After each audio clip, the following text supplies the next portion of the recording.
Hello, fellow Mech Warriors. Today, I'm going to do a comprehensive review of the trial mechs. I don't think that these get enough attention, honestly. And these are not the junk things that people seem to think that they are. These are fully skilled battle mechs that have great weapon systems on them, and they seem to work better than the ones you could actually buy. And in the case of this one here, we're looking at the Cat MKII, and this is the 2 variant, or what is known as the trial.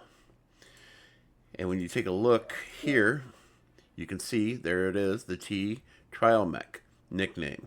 You can't change the nickname, you can't change anything about this thing. The only thing you can change a little bit about this thing is being able to change your weapon groups. But otherwise, there's nothing you can do here. So let's take a look at the different mechs that are available.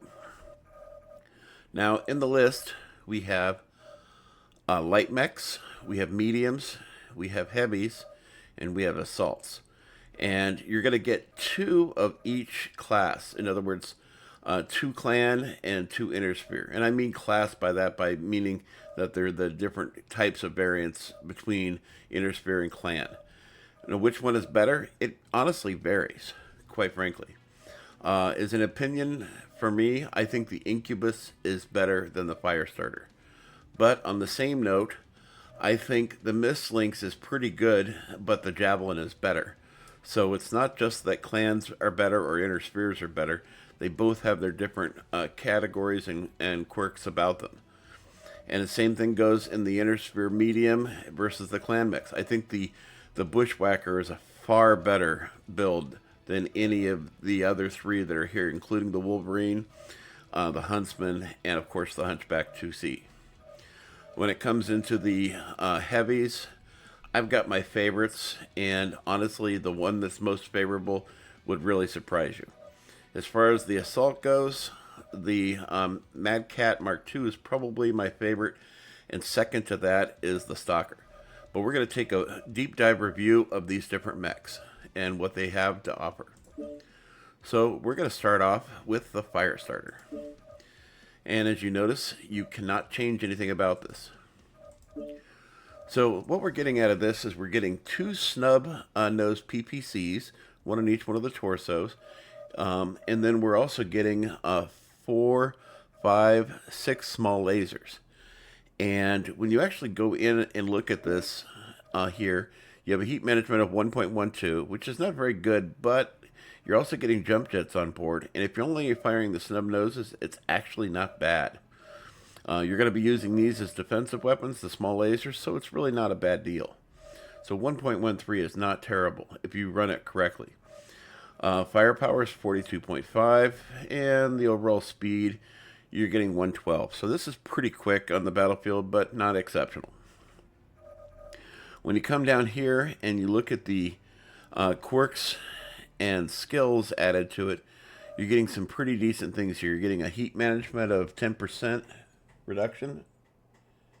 Is that right? It's hard to read. Actually, I'm sorry, it's 18%. And then we're getting a velocity, which affects the PPCs, which doesn't do much for anything else, honestly, of 15%.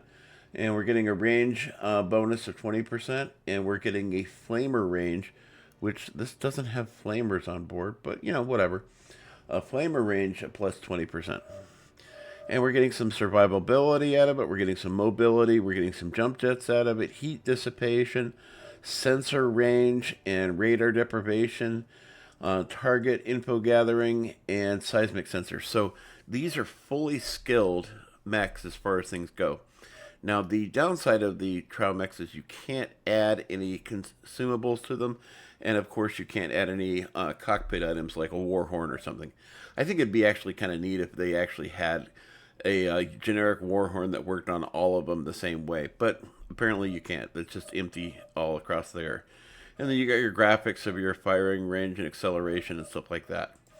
So how do I think about this one? I've driven this a few times. I feel like it runs rather hot, honestly. I feel like they could have reduced one of the jump jets and maybe got an extra heat sink on board or something, or maybe gone with standard heat sinks. Maybe it would have worked out that way, but ultimately, I feel like the 1.12 is not very good. Moving on. When we come over here to the Incubus,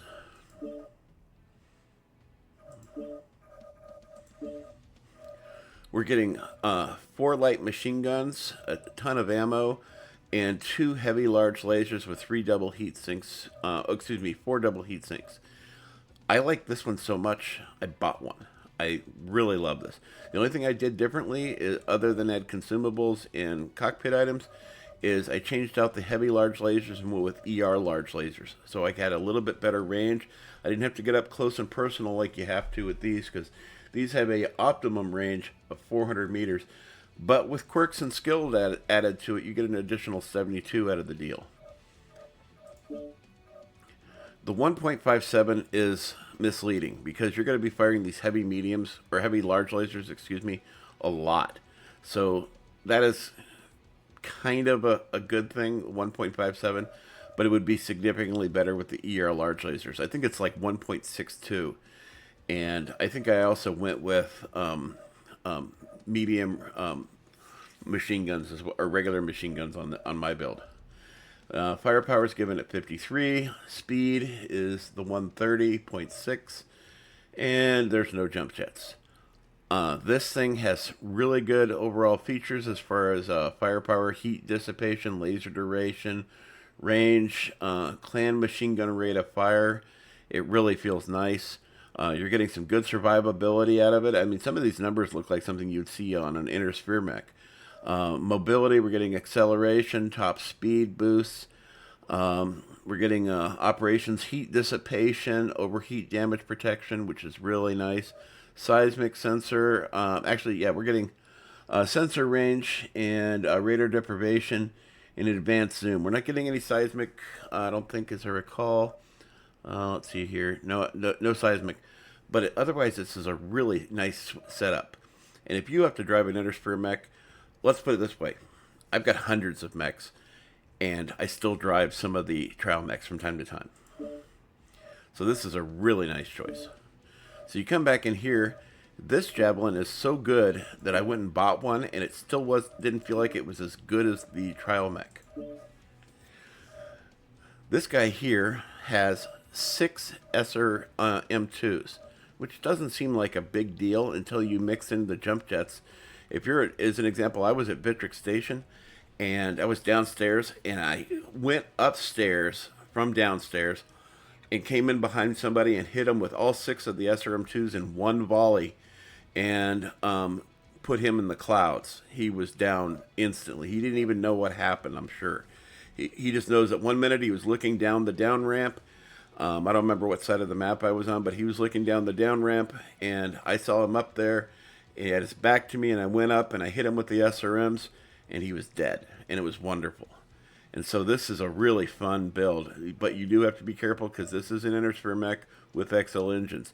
You lose a torso, you're going to lose half your weapons. More importantly, you're going to lose your life. You're going to be out of the match. And the arms have 0 armor on them. It's the only way I guess they could figure out how to make this work. They took 9 out of the head as well. But otherwise, this thing is fully armored up everywhere else, and it's pretty nice that it's got 34 in the legs. So this is not a terrible build. The heat management, 1.46.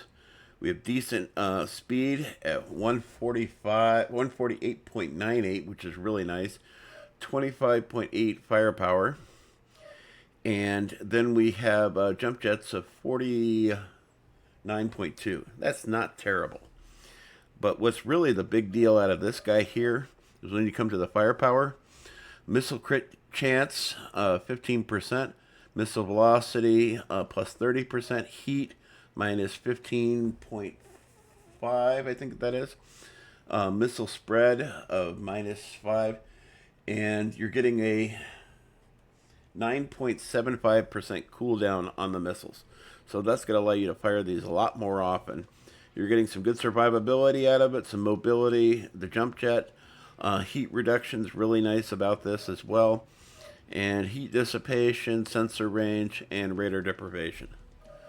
So once again, these are not bone dry mechs like when you buy. If you were to go buy this mech in the store, it would come bone dry and it wouldn't even be half the mech that this is here. Next, I actually bought the Miss Lynx last week, and it was this particular model here, and I was actually disappointed because even after getting about halfway up through, I got about 30 skill points into this thing. I was so disappointed with it, and it was taking forever. I mean, I went into like 20 matches, and it just took so long to do anything with this thing. I actually sold it, and I go back and I'm driving just the trial mech now because this thing is so much better. There are some little things about it I don't like. I think that the armor is too much in the rear, too, is just too much to me.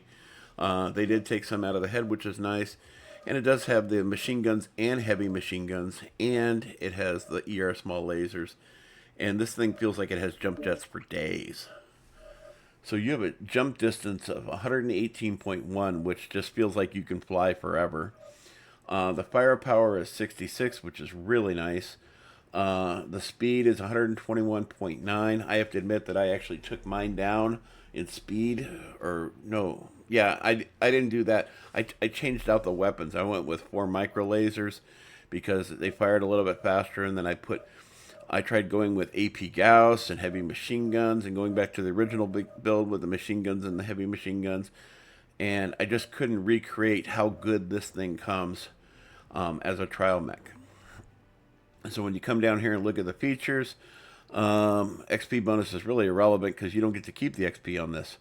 But the firepower, you're getting a range boost. You're getting ER laser cooldown. You're getting laser duration, ER laser duration reduction on top of the laser duration. So you're getting a bunch of things there. You're getting clan ammo, machine gun capacity, and you're also getting it on the heavy as well. And then you're getting armor bonuses and full fall damage protection. And you're getting structure and armor and more structure and even more armor. And then when you come down here into mobility, you're getting mech acceleration, speed retention, like when you lose a leg. Top speed, you're getting jump jet features here, heat, and thrust up as well. That's why it feels like you can fly for days with this. Heat dissipation, overheat damage protection, sensor range, seismic sensor. You're getting all kinds of things out of this thing. It's amazing how well this is built. If you were to go and buy this mech and get this to the same skill of this is, it's going to take you a couple weeks probably to do that. And I just didn't have that kind of time. And I was just like, why would I even want to bother when this thing already drives so amazing? Moving on to mediums. What I will say about the mediums is there's 2 mechs I'll bring up, and I'll talk about the other 2 as well. But the Bushwacker, oh my god, the Bushwacker is just perfect. The only thing I did when I actually bought one of these, because I was so impressed by this, this is the P2, is I added a rocket launcher on it. I think. I went the same way. 2 rotary 5s, 5 tons of ammo, and I actually changed the engine down to a slower speed, I think it was, and that allowed me, or no, I took one of the double heat sinks off, and that allowed me to put a rocket pod on here, and that made a little bit of a difference. And then I did another version where I took the rocket pod off, and then I put like a standard flamer on here so I can overheat people and then I can shoot at them. But ultimately, the original model here is just so good. I have so many matches I've done in this mech and just been blown away. When you're in a trial mech and you're doing over 900 damage in a match, that's something to talk about. I mean, seriously. So heat dissipation is 1.42. It's really good. Firepower is 110, but they're racks, so you kind of have to understand how they work. This also has, it says it has jump jet. Oh no, it doesn't have jump jet distance here, but it does have a good speed of 83.9, and once again the 1.42 there. And then when you come down here and you look at the features of this, you've got heat, spread, jam chance reduction. I'm going to highlight this. It looks like it says 85%, if I read that correctly. And it does feel like it. And you're getting an additional range here, and velocity, and rotary autocannon, jam duration reduction as well. And then you're getting ammo, an additional 30 shots per ton. And then you're getting survival, and you're getting armor bonuses and structural bonuses, and crit chance receiving, and mech acceleration, top speed, dissipation, screen shake, sensor range, target info gathering, seismic sensor. You're getting all these things on this trial mech, and this is basically just a pair of legs with cannons attached to it. I mean, the arms are really kind of almost irrelevant in the scale. And it does have an open slot, which you cannot use, as I recall. I don't think you can. I've tried. Yeah, you can put it on there, but there's no way to save it. See? No save button. It's kind of terrible that way. The next mech I want to talk about is the Huntsman. And yes, I know I switched over the Hunchback IIC. I want to talk about this one specifically, skipping over everything, going down here, and going to the features here. So you have a UX jam chance reduction of 40%. You have a ballistic range of +5. You have a cooldown of 9.6. You have a range of 15%. Then you have a UX jam chance duration reduction of -15%, ballistic velocity +30, heat -12.2, velocity of 15. So you're getting a ballistic velocity and a velocity here that works out to 45% increase in velocity right there off the top. And that mixed with the UX jam chance reduction by 40% basically makes these things feel like they almost never jam. And so you're getting survival, and you're getting ammo increases, and jump jet increases, because, you know, it's a Huntsman, so they all come with jump jets. And you're getting jump jet heat reduction, and torso angle, and more heat dissipations, and all kinds of crazy stuff. Getting to the meat and potatoes on this build, you have 2 Ultra AC-10s. And you've got 1, 2, 3, 4, 5 tons of ammo. And then a bunch taken out of the arms.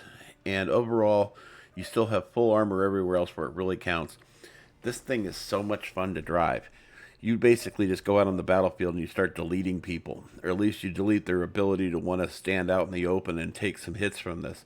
Because believe me, when you get shot with this thing a few times, and you're expecting the guy, it's like, oh, he's got UAC 10s on there, he's going to overheat, or he's going to go into jammed up, and he's not going to be able to fire. These things honestly don't feel like they jam very often. Seriously. Most of the time I refer to jam chance as jam guarantee. These feel really nice. Now when we look at the Hunchback II, the Hunchback IIC here, and this is the energy build one, you're getting 2 large pulse lasers, you're getting a single jump jet on board, and you're getting 1, 2, 3, 4, 5, 6 ER mediums, and just a tons of double heat sinks. And so this thing actually stays pretty cool if you're firing, if you chain fire the ER mediums and then do the large pulses in a group. So what I typically do is I'll have 1, 2, and then this one on button 1, and then the other 3 on button 2, and then I'll put these as a salvo on button 3. So I'll fire both of these at the same time, but I'll chain fire the rest of the ER mediums. And if you have a 4th button and you don't mind firing 1 of these and then the 6 of these, that actually works out pretty well. And if this looks familiar, this is pretty similar to the Timberwolf build that everybody runs on the Timberwolf. So this is actually a pretty similar build. So the heat management's 1.15. When you consider the fact that you have this many weapons on board, it's actually a pretty good heat management. Your firepower is 62. Your speed is 88.8, which is pretty decent for a Hunchback, honestly.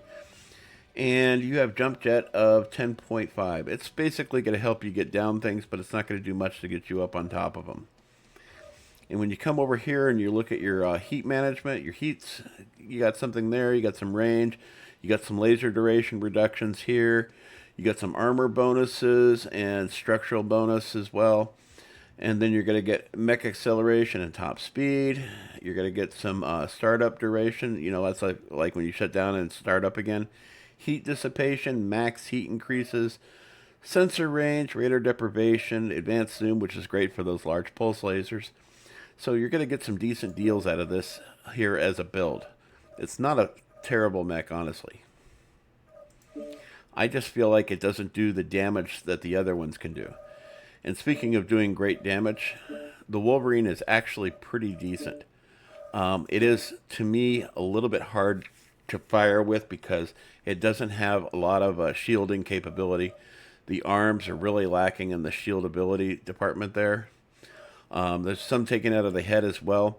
But you have two MRM-30s in the left torso, and that's the one thing that I don't like about this, is if you lose your left torso in this mech, you can put it any way you want, but it might as well have had an XL engine on board, because once you lose these, you don't have any weapons anymore. You're just walking around the battlefield, and you're just a free mech to shoot at. You might as well be a zombie mech at that point. I mean, they could have gone with standard engines. It wouldn't have made much of a difference to you, because once you lose that left torso, you don't have anything else. There's nothing else. And then you have the mask 3 on there, so you can move around a little bit quicker. But I would have traded this mask for maybe an energy weapon in the head, or maybe some weapons out on the right arm. Any one of those things would have made a difference. A weapon in the head would have been really nice, like a medium pulse or maybe a medium X pulse. But yeah, it's nice that it does have a 60 damage strike here. But otherwise, you're basically SOL if you lose that left torso. So you better be shielding a lot with that left torso. And speaking of shielding, you have no armor in the left arm. So if you try to shield with this isn't going to last very long. And then you're going to end up losing this. So you're going to have to shield most of your shots with your right side here. And it's nice if you can shield with both sides, but this isn't going to be the case on this, because not everybody's going to be coming at you from your right. So yeah, that's my biggest complaint about this thing here. Moving on. When we get to the heavies, the Night Gyre, it's an interesting mech. Honestly, when I see Night Gyres on the battlefield, I tell people, hey, look, it's a Night Gyre. Just like the Mad Dog, they're really easy to kill. And I'm usually not wrong about that. You do have to be careful, because the dual Gauss on here is really nice, and it has a remarkably nice firing rate on these as well. The cooldown isn't terrible. Remember, once again, this is a skilled mech. This is not some bone dry thing you bought from the store. It has clan ECM, it has 2 ER large lasers, and it has the Gauss just the way it comes from the store when you buy it. The thing I don't like about this the most is that there's 2 open slots here, and there's 3 here, and there's 2 here, and they could have easily put this ammo in the center torso and or in the left and right torso instead of putting it out on the arms. I just can't get my head around that. So many a time I've been in the match and I lose my left arm, and then I only had the ammo that was on the right side and over here for ammo. And most people know that when you're playing in a match, you lose the ammo from the left and right torsos first, is the way I was explained. Maybe I'm wrong. And then you lose it from the exterior spots like the arms and stuff. So if you've already wasted all the ammo that's in these places here, and then you lose a component or something, it can be a really bad match. I've had matches where I didn't have any ammo, and I had to depend on the lasers for the weapons. And when you lose half your weapon system, that's a big deal. But as far as otherwise goes, it actually has pretty decent armor, but it should be because it's a sponge. This mech is a sponge for getting shot at. It's slow. 64.8, yeah. That feels really slow, and it's real sluggish on the torso twisting and stuff. It feels basic. It feels like you're driving a stone rhino, quite honestly. It's faster than a stone rhino, but it doesn't feel like it. The firepower is given at 52. Your heat management, I will say the heat management is really good. It's 1.55, and it does feel really good.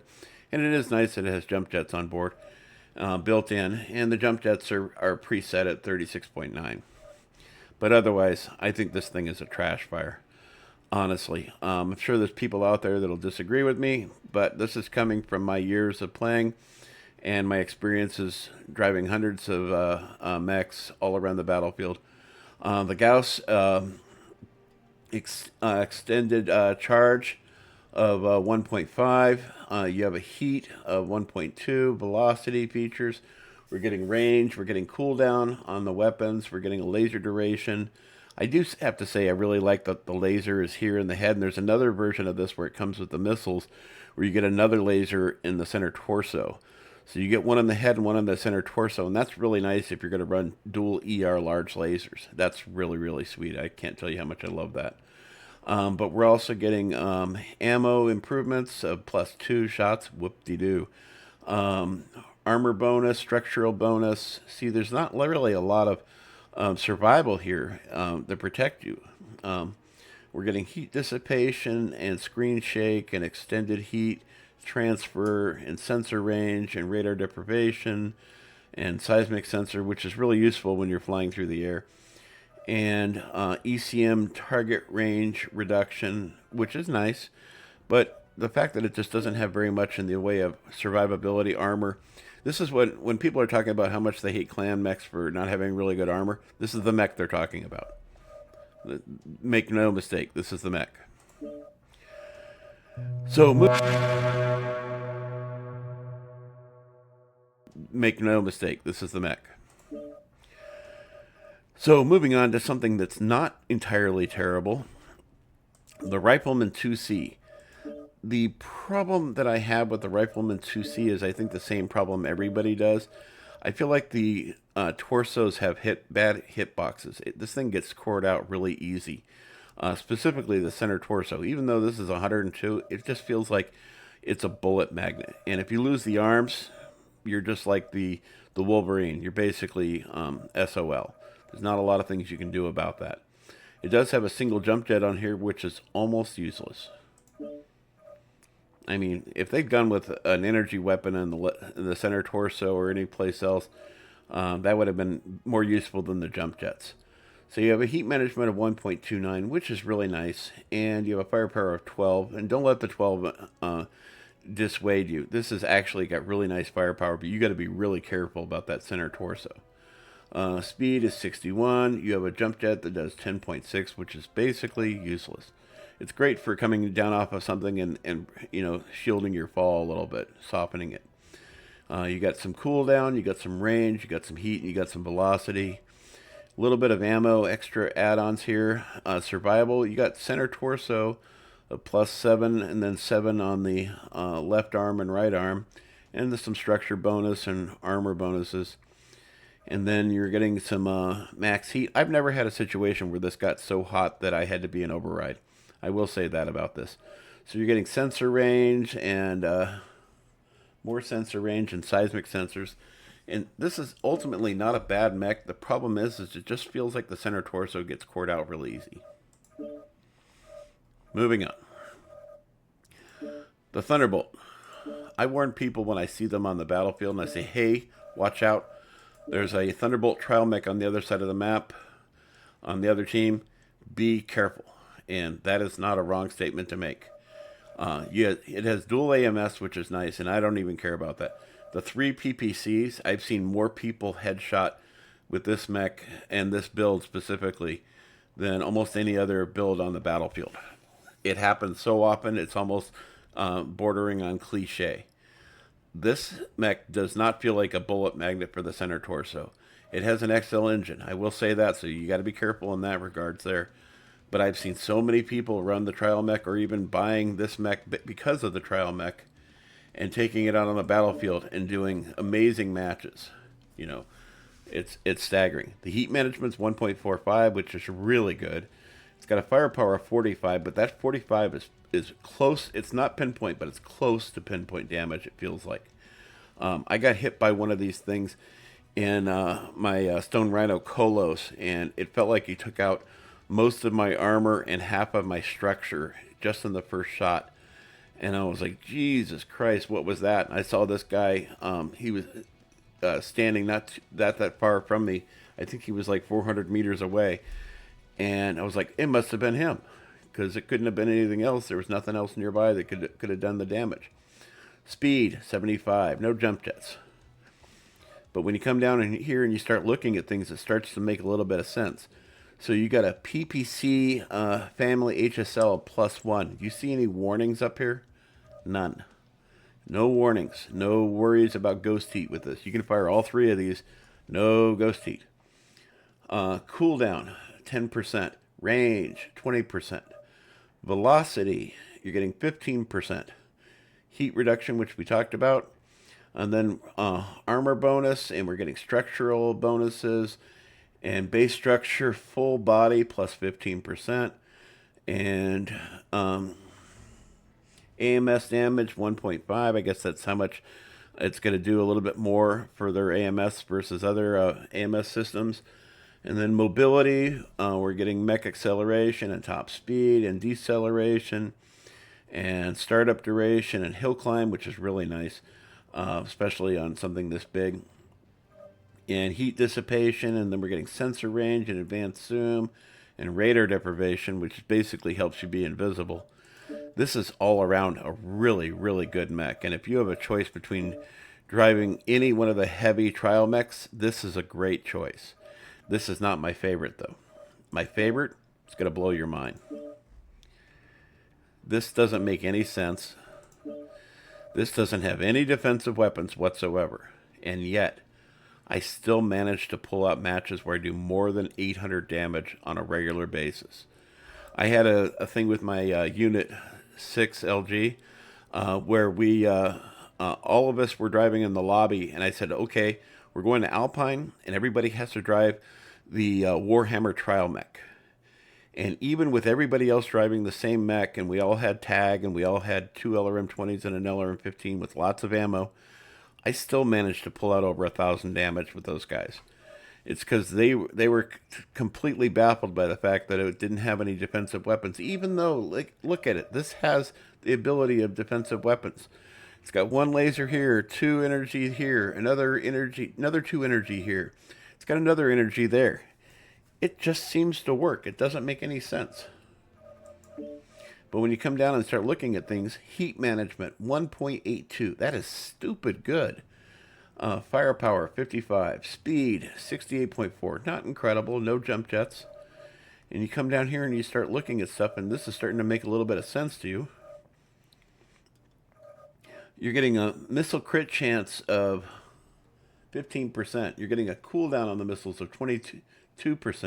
You're getting a heat reduction of 10.5 and spread of -5 and range of 15 and velocity looks like 15 also. And then LRM ammo capacity improvement of 36 missiles. And then you're getting armor bonus and a whole bunch of structural features here, as well as armor on the left and right torso, or left torso I should say. You're getting all this extra stuff in there. Then you're also getting acceleration and top speed and heat dissipation and sensor range boost and radar deprivation and target decay duration. That's really, really useful right there, by the way. They go into cover and you can still keep hitting them with missiles. What makes this work really well, it's one of the few trial mechs that has LRMs on board. And what makes it even better is that the fact that it's an inner sphere mech.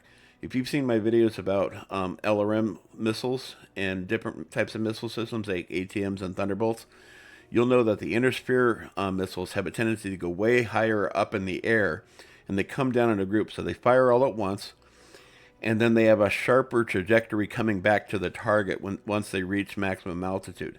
So if somebody goes behind a structure, you have a better chance of getting more missiles on target than you do with a clan mech, where it has a not quite as steep of an arc, because they are all the LRMs that come out of clan mechs are chain fired. They don't fire them in one volley. So this is alpha strike. It's 20 missiles here, 20 missiles here, and 15 there. And in the beginning of a match, you can fire all 3 of these no problem, because you've got that amazing heat management. So in the first few volleys of a match, I'll have these in alpha strike, and then I'll put them in chain fire so that way I can spread out the amount of ammo that I'm using. Most of the time, I never even use the tag laser. The Beagle Active Probe is useful. And look at all this ammo. I mean, seriously. Jesus. 2, 4, 6, 8, 9 tons of ammo. If it was me, I'd take the tag off and make it 10 tons. Actually, is that a ton? Yes, it is. I'd make it 10 tons. The downside of this particular mech is, if you notice, there's no case protection anywhere. And the Achilles heel of this is your right torso gets a ammo explosion, and it's basically lights out. It's happened to me a few times where you get an ammo explosion and it actually ends up killing you. So that's the Achilles heel of this, in addition to not having defensive weapons. But if you see one of these on the battlefield, get close quarters as quickly as possible. Get out of that 160 meter, 180 meter range. It seems like it almost changes weekly. Moving on. Last group. Direwolf. This is actually not a bad build, in my opinion. If you take this and you put these on, say, button 3, and then you operate these on buttons 1 and 2, and you chain fire the PPCs, but you double tap, so it fires them almost identically at the same second, but just slightly behind each other, the heat management on this mech is stupid good. You've got 5 LBX-5s with lots of ammo. And honestly, there isn't much it could have been helped with having to put the ammo out here. But you've got 6 tons of ammo for the LB5s, which is a little light, but it's also not terrible. This has got a tremendous amount of armor. It can stand up really well on the battlefield. The downside of it is because this thing is basically a walking box. It's very easy to hit everything on this mech. There's not a lot of space in between where you can miss, like you could on, say, like a Warhammer 2C or a Mad Cat as an example. But if you figure out how to chain fire these PPCs, you can have some really rewarding matches in this mech. Now, as far as the meat and potatoes goes, you have a heat management of 1.35, a firepower of 45, and a speed of 48.5. This, or 48.6. This has a lumbering slow speed. So that's one of the Achilles heels with this. But you're getting an LB spread, a reduction. You're getting cooldown, range, velocity, energy range. You're getting some heat. You're getting some spread control, additional ammo. Pretty decent survivability features here. You're getting a hill climb and screen shake and heat dissipation and sensor ranges and radar deprivation. So this is actually not a terrible mech as far as things goes. The only complaint I really have about this is it's lumberingly slow and it's an easy target. And as you can see, you're not going to get anything here. The Fafnir. I have yet to come across a Fafnir that wasn't deadly. They're in one fashion or another. These things always elicit fear on the battlefield, and the trial mech is no exception. You have 3 medium pulse lasers. You've got ECM and 2 heavy Gauss rifles. Even my wife, who's a tier 5 player that's just learning to play this game, she thought these things were great because she came up against somebody that was, I think they were in a Huntsman or something, and she killed him in one shot, and she goes, "Oh, I just killed that guy." And she just said it so matter-of-factly, I was just blown away. Yeah, this thing is just deadly. It's a Fafnir. I mean, nobody looks at a Fafnir and goes, "Oh, easy kill." And those that do are probably driving a Fafnir. Heat management's 1.55, so it's really good. Firepower is 66. It's practically pinpoint.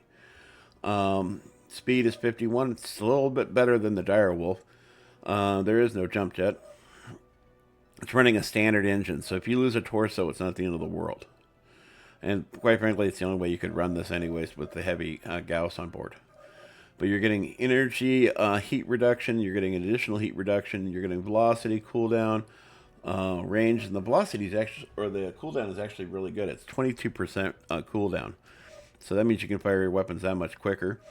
You're getting ammo capacity +2. You're getting some really good survivabilities, and these are just classic inner sphere armor features here. Center torso plus 26.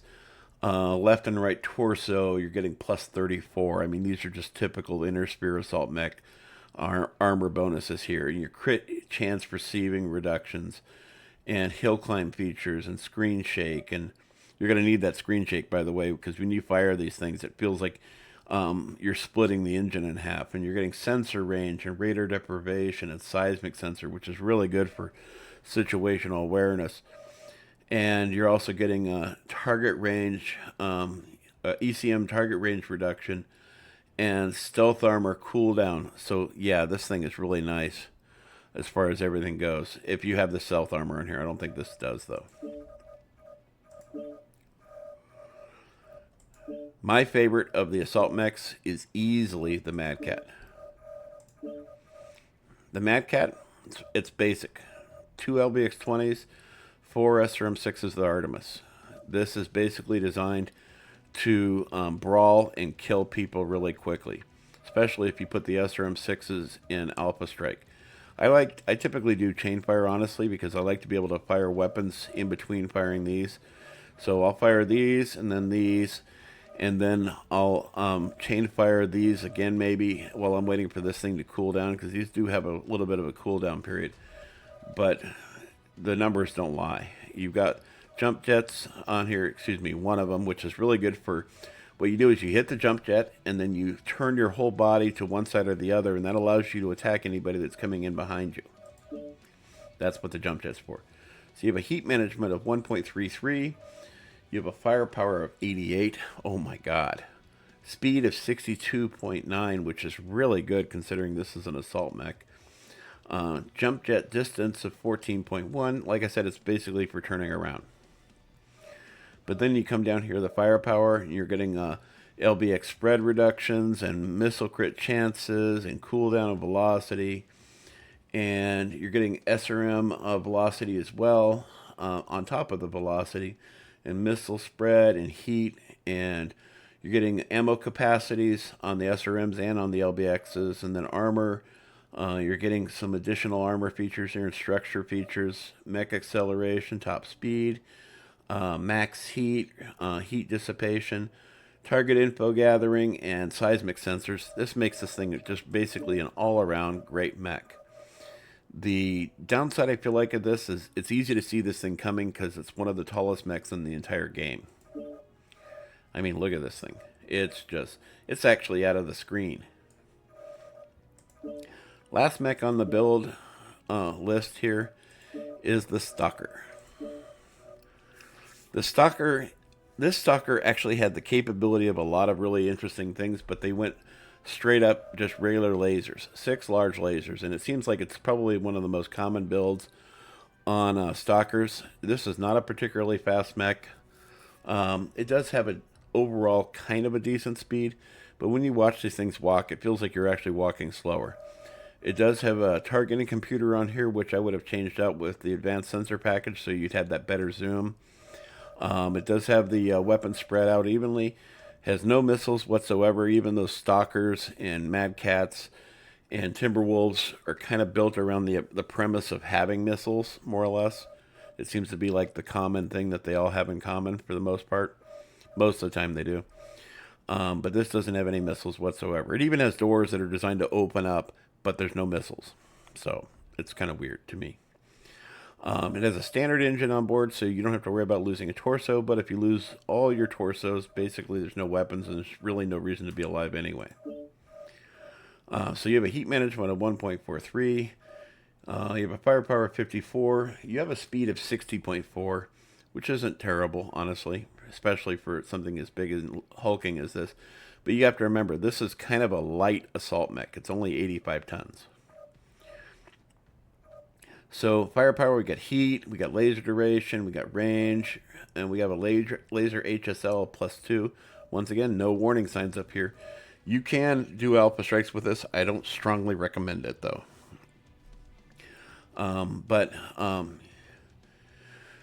You have armor bonuses and some of those classic features you get out of Inner Sphere mechs, where you get a little bit better armor support and stuff, and then some structural bonus here.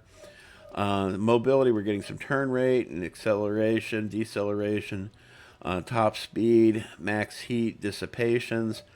We're getting sensor range and advanced zoom, and target info gathering. And more importantly, seismic sensor. If you're driving an assault mech and you don't have a seismic sensor on there, you're probably getting killed from the rear a lot. It really is great for being able to detect somebody coming up behind you.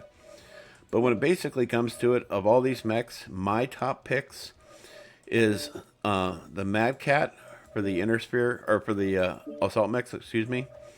And for the heavies, I go with the Warhammer here. Of all these ones here, the Warhammer is easily my favorite. Of the medium mechs, it's definitely the Bushwacker. And for the light mechs, I'm actually at a toss-up between the Incubus and the Javelin. Both of these are really great. I feel like these two here don't really serve themselves well with these builds.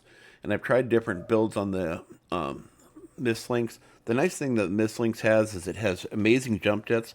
So it allows you to get around a lot and be able to surprise people.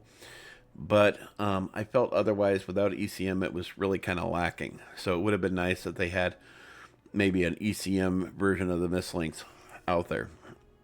But yeah, that's my picks for the top picks. And of all these mechs, which one do I drive the most? Easily, it's the Bushwacker. The Bushwacker gets most of my attention.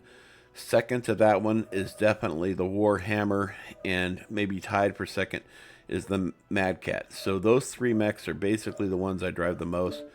And it's just staggering how well these things work on the battlefield. Especially this guy here. I've had more matches over 1,000 damage driving this particular trial mech than I have probably driving the one that I actually own.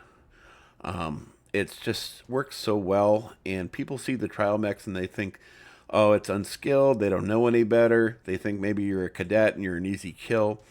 And when you surprise them with the fact that you're not a cadet, and if anything, you're in the top 91 percentile driving this thing, that's when it's a really short and quick learned lesson that you shouldn't have been tripled with in the first place. Anyway, I hope to see you on the battlefield, and if you see me driving one of these things, you better be careful.